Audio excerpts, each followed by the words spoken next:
B Ed admission 2024-25चे कॅपराऊंडची process कधी सुरू होणार आहे याबद्दल सर्व विद्यार्थी विचारत आहे। तर बी.एडबद्दल साईटवर तर कोणतीही अपडेट उपलब्ध करून दिलेली नाही आहे अजूनपर्यंत आणि टाइम टेबल किंवा कोणता शेड्यूलसुद्धा उपलब्ध करून दिलेला नाही आहे। परंतु CET सेलला एक परिपत्रक जाहीर झालेलं आहे। त्या परिपत्रकमध्ये नेमकं काय दिलं ते आपण या व्हिडिओमध्ये बघणार आहे। तर बघा CET साईटला 12 तारखेला म्हणजे काल एक परिपत्रक जाहीर झालेलं आहे region wise seminar for year 2024 आणि 25साठी। तर यामध्ये एक परिपत्रकसुद्धा जाहीर झालेलं आहे। तर यामध्ये जे 2024-25ची जी केंद्रीय पद्धत आहे म्हणजे सेंट्रलाइज ॲडमिशन प्रोसेस म्हणजे कॅप राऊंडची प्रोसेस ही या महिन्यामध्ये म्हणजे जून महिन्यामध्ये सुरू करणार आहे। याबद्दलची एक बैठक म्हणजे जे शेवटची बैठक असते ही होणार आहे आणि त्यानंतर जे प्रथम वर्षाचे जे ग्रॅज्युएशन आणि पोस्ट ग्रॅज्युएशनचे जे अभ्यासक्रमाचे जे ॲडमिशन आहे ह्या जून महिन्यामध्ये सुरू करण्यात येते आहे।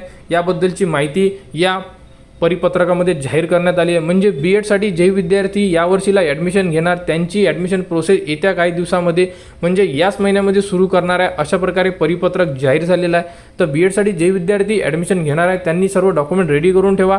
ॲडमिशन प्रोसेस सुरू झाल्याबद्दल त्याबद्दलची तुम्हाला अपडेट आपल्या चॅनलवर दिल्या जाणार आहे व अर्ज कसा करायचा, कॅपराऊंड किती असणार आहे, कोणत्या डेटला काय करायचं या संदर्भात सर्व अपडेट तुम्हाला आपल्या यूट्यूब चॅनलवर उपलब्ध करून देण्यात येणार आहे। तर बी.एडच्या ॲडमिशनसाठी व बी.एडच्या सर्व अपडेटसाठी आपल्या चॅनलला सबस्क्राईब करा व हा व्हिडिओ इतरांपर्यंत शेअर करा।